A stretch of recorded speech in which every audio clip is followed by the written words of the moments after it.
शेषनाग ने क्यों और कैसे धारण किया था पृथ्वी को अपने फनों पर। मित्रों, हिंदू धर्म के कई ग्रंथों में ये वर्णन मिलता है कि शेषनाग के फन पर पृथ्वी टिकी हुई है।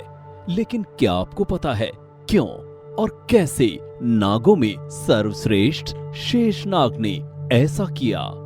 महाभारत एवं पुराणों में असुरों की उत्पत्ति एवं वंशावली के वर्णन में उल्लेख मिलता है कि ब्रह्मा जी के 6 मानस पुत्रों में से एक मरीचि थे, जिन्होंने अपनी इच्छा से कश्यप नामक प्रजापति पुत्र उत्पन्न किया।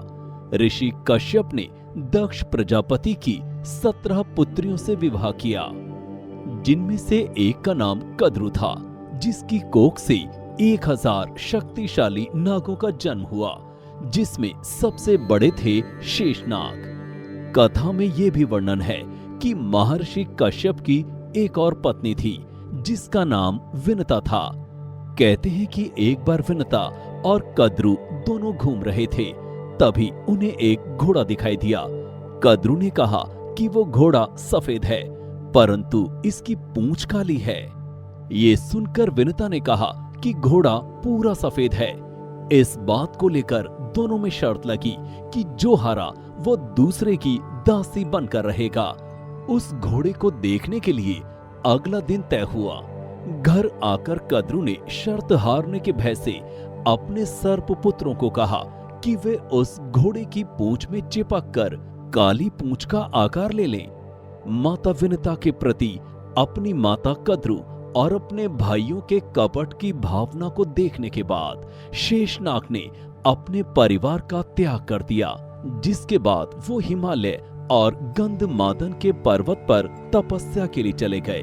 वे वहां केवल हवा के सहारे जीवन यापन करने लगे और अपनी इंद्रियों पर काबू पाने के लिए ध्यान करने लगे। उनकी घोर तपस्या से प्रसन्न होकर ब्रह्मा जी प्रकट हुए और शेषनाग को वरदान दिया कि उनकी बुद्धि धर्म से कभी विचलित नहीं होगी। साथ ही ब्रह्मदेव ने शेषनाग को यह भी कहा कि ये पृथ्वी पहाड़ और नदियों के कारण हमेशा हिलती रहती है, तो तुम इसे अपने फन पर धारण कर लो ताकि ये स्थिर हो जाए। जिसके बाद से ही ऐसा माना जाने लगा कि ब्रह्मा जी के कहने पर शेषनाग ने पृथ्वी को अपने फन पर धारण कर लिया था। ऐसा भी कहा जाता है शेषनाग के 1000 मस्तक हैं, इनका कभी अंत नहीं हो सकता, इसीलिए इन्हें अनंत नाम से जाना जाता है। इतना ही नहीं, भगवद गीता में भगवान कृष्ण ने खुद इनकी शक्ति का बखान करते हुए कहा है कि वो नागों में श्रेष्ठ आदिशेष हैं। इसके अलावा ज्यादातर धार्मिक ग्रंथों में शेषनाग के बाद वासुकी को नागों का राजा बताया गया है। इन्हें शेषनाग के छोटा भाई भी माना जाता है।